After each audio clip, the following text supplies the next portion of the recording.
7 देखिए, मान लीजिए कि सदिश वेक्टर ए, वेक्टर बी और वेक्टर सी क्रम से यहाँ पे ये दिए हुए हैं, इस रूप में दिए हुए हैं। दर्शाइए कि vector A cross vector B plus vector C equal होगा vector A cross B plus vector A cross vector C. चलिए देखते हैं हमारे पास दिया क्या है। वेक्टर ए इक्वल टू में देखिए A1 I cap plus A2 J cap plus A3 K cap. Vector B equal to में देखो क्या दिया हुआ है, B1 I cap plus B2 J cap plus B3 K cap. Vector C equal to में देखिए क्या दिया हुआ है, C1 I cap plus C2 J cap plus C3 K cap. चलिए देखते हैं, हम लोग इसका LHS लेते हैं। LHS में देखो क्या दिया है, वेक्टर A और फिर यहाँ पर दिया हुआ है क्रॉस में vector B plus vector C। चलिए देखिए हम लोग इनका क्रॉस प्रोडक्ट निकालते हैं, आई कैप जे कैप के कैप।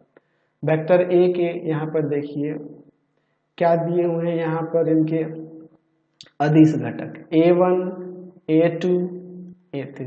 अच्छा B1 और यहाँ सॉरी वेक्टर बी और वेक्टर सी को ऐड करेंगे, यहाँ पे लिख दूँ क्या, ऐड करने पर क्या आएगा आप देख लो। तो ऐसे तो डायरेक्ट भी लिख सकते थे, B1 plus C1 I cap B2 plus C2 J cap और plus B3 plus C3 K cap, है ना, ये ना होगा। तो यहाँ पे इसके अदिश घटक कौन कौन है, यहाँ है B1 plus C1 B2 plus C2 B3 plus C3।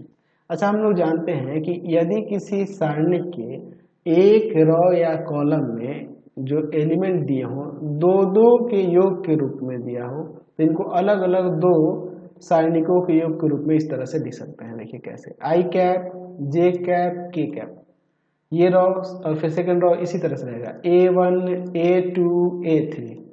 यहाँ पर ले लेंगे B1 B2 B3 और दूसरा यहीं पे सम में सारणिक दूसरा ले लेंगे आई कैप जे कैप के कैप A1 A2 A3 और एक अब की बार C1 C2 C3 ले लेंगे। तो ये दोनों जो ये देख रहे हैं और ये जो देख रहे हैं, यहाँ देखिए ये आपके वेक्टर ए के अदिश घटक है और ये वेक्टर बी के अदिश घटक है। इसका मतलब कि ये vector A cross vector B है। अच्छा यहाँ पे वेक्टर ए के अदिश घटक और वेक्टर सी के अदिश घटक, तो यानी कि ये vector A cross vector C है। तो देखो तो ये इसके बराबर नहीं हो गया, ये ना हमें साबित करके दिखाना था, इसलिए हमने यहाँ पे दिखा दिया कि vector A cross vector B plus vector C जो होगा बराबर हो जाएगा vector A cross vector B और प्लस में vector A cross vector C के। समझ गए। चलिए क्वेश्चन